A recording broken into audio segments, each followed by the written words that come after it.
Good afternoon, guys. My name is Albert. I am from J.A.R Films. What we're going to be doing today, we're going to be doing a little bit of a preview on the weigh-in of next week's fight, which is the Canelo Chavez fight. Mike wasn't able to be here due to a prior engagement, but we'll do our best to go ahead and carry on. Okay, so let's go ahead and get started with the main event.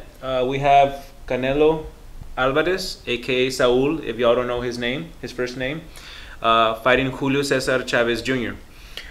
This is a very intriguing matchup only because it's a fan-friendly fight. If you look at the last few fights that these guys have had, they come to fight. They don't hold back. They only have one gear, which is forward. We're gonna break it down just a little bit with each fighter. So pretty much, Canelo Alvarez is a smaller guy going up at a catch weight from 154 to 164. Chavez Jr. is from 168 to 164. This fight was agreed upon probably back in January, but we were hearing reports as early as December that Chavez Jr. was already training because he wanted to be prepared because he was weighing over 200 pounds. Let's break it down a little bit more as far as Canelo. He has great hand speed. In my opinion, he has very underrated hand speed. His feet are not too fast, but the way he dodges and moves punches, he can move and dodge a lot of punches. We saw that against Austin Trout. When nobody wanted to fight Austin Trout, he wanted to fight Austin Trout. And he pretty much outboxed a boxer, in my opinion, even though people will say that Trout did win the fight, but I always feel that knockdowns play a big role in decisions. But he does have the hand speed, he does have the upper body movement, and he does have power, as we've seen in his last few fights against Liam Smith, Angulo, Kirkland. You know, but these guys are smaller. To see how much power he's gonna bring up to 164, which is a catch weight, it's not really a weight class, but that'll be a question of the night, in my opinion. As far as Chavez Jr., this guy has been inactive. He has not fought as much. I think he had a 10-round decision against I forget the name of the fighter back in September or October, and he's been inactive. You know, we all know, if the people that boxing junkies like us know, that hey, this guy hasn't been training, he's been partying, he's been smoking weed and what have you. But for some reason, this fight, it seems like he's taking it very seriously, especially since we all know that he had different times when he wanted to train. He would tell the trainer, I'm going to show up when I want. He wouldn't show up to training. He would just do whatever he wanted when he wanted. But he hired Nacho Berenstein, Don Nacho Berenstein. We all know Don Nacho was the trainer of Juan Manuel Marquez, and he did a lot with Juan Manuel Marquez, obviously. Don Nacho Berenstein, from what reports have been said from fighters, from trainers, from people around him, he's a no-nonsense guy. He will correct you and curse you out, and that's pretty much what Chavez Jr. wanted. He wanted somebody that was going to be on him 24/7, and from what we've seen, he was weighing 210, 215, and there have been reports that he's now weighing 167, 168, which is pretty good, 3 or 4 pounds away from the weigh-in next Friday and there in Las Vegas. But I think two questions are going to be for Chavez Jr. How well is he going to be because of inactivity? He has not been active like Canelo. That's going to be a question mark. Another one, in my opinion, is going to be how well can he handle his hand speed? You know, how well can he handle his hand speed? I mean, because Canelo's hand speed is very, very fast, obviously. And Chavez Jr., he has the height, he has the reach, he just doesn't use it. He likes to fight at he's almost a 6-foot fighter. But he likes to fight like at 5'7", 5'8". He likes to get in there and he likes to brawl, which will play into Canelo's hands. But I mean, he does have Nacho. Nacho does use the jab a lot. He wants his fighter to fight. But another thing is, like I said earlier, can you handle Canelo's hand speed? I think he can handle Canelo's power, but if you keep getting hit and just tagged around, eventually those punches, that power will weigh on you. I think a good primary example is Manny Pacquiao when he fought David Diaz back in 2008. Pacquiao was going up from 130 to 135 to fight David Diaz for a world title. In the first round, Pacquiao was hitting him with everything he had, and David Diaz was just smiling and just looking at him. Well, of course, we all know that Pacquiao knocked him out in 8 rounds, right?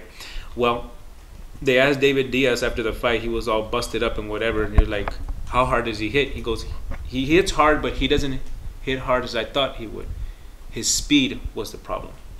That's what was the problem. He could not handle his speed. Now, if that happens Saturday, it can be a very long night for Chavez Jr. But I mean, like I said, those 2 questions.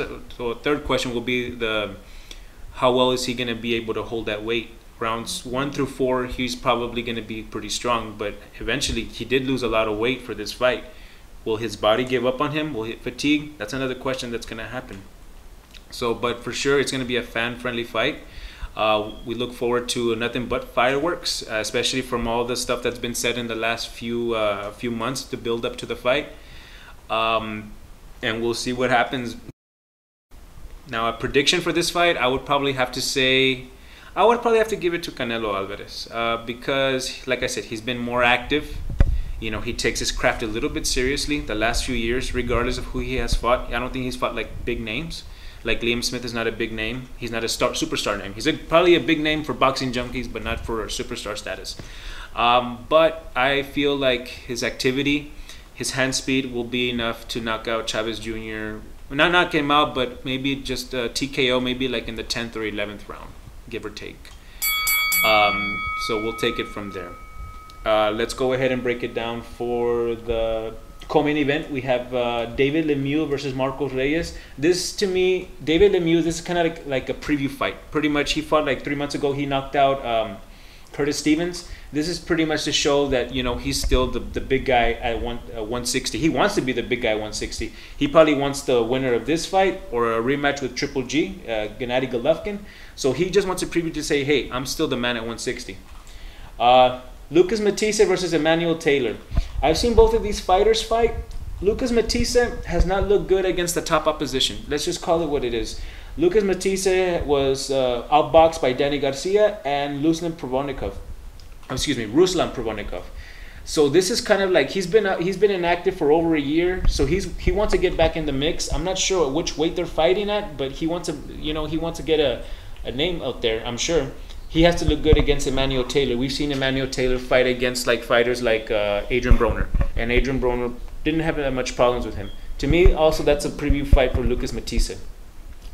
To me, I think the big fight in the undercard is going to be Joseph Diaz against Manuel Tino Avila. These 2 guys are both undefeated fighters.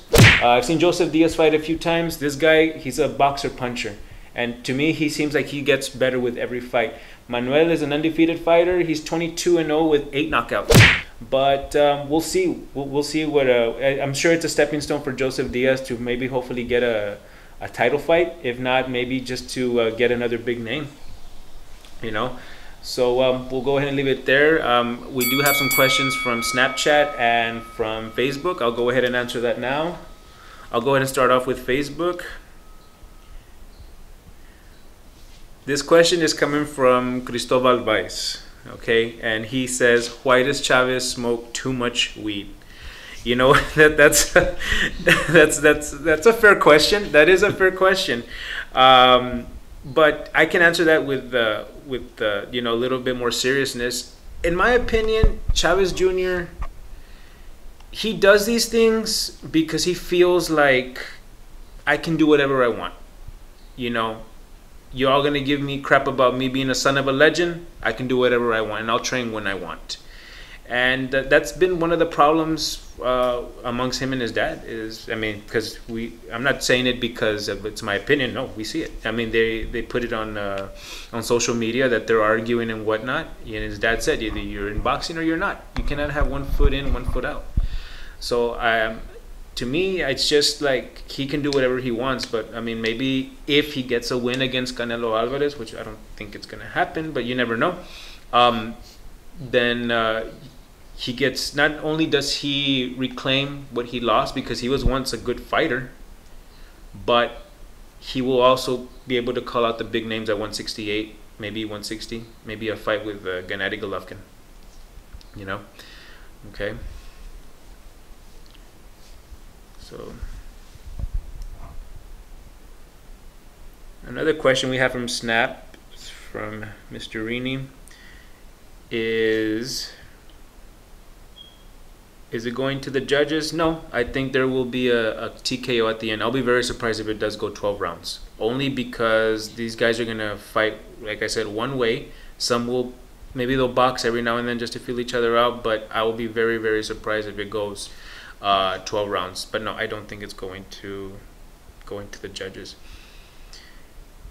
Is this fight the Chavez Sr. versus De La Hoya of the generation? You know, that's a very good question. At that time, De La Hoya and Chavez were, it was a big fight amongst the Mexican community and the Mexican American community. But in my opinion, I could be wrong. It just depends on who you ask. It's a bigger fight only because it's in Mexico. It's between two Mexican fighters, and when you get two Mexican fighters going at it, it seems like the stakes are a little bit higher. We saw that against Eric Morales and Marco Antonio Barrera when they had that trilogy, two Mexican fighters. I mean, the whole country was rep and roll out, and you could see it on social media. They were just going crazy. So in my opinion, I think this fight's just a little bit bigger, only because also social media plays a bigger role. You know, we're in 2017. That fight was, if I'm not mistaken, it was in 96, 97. I think it was in 97.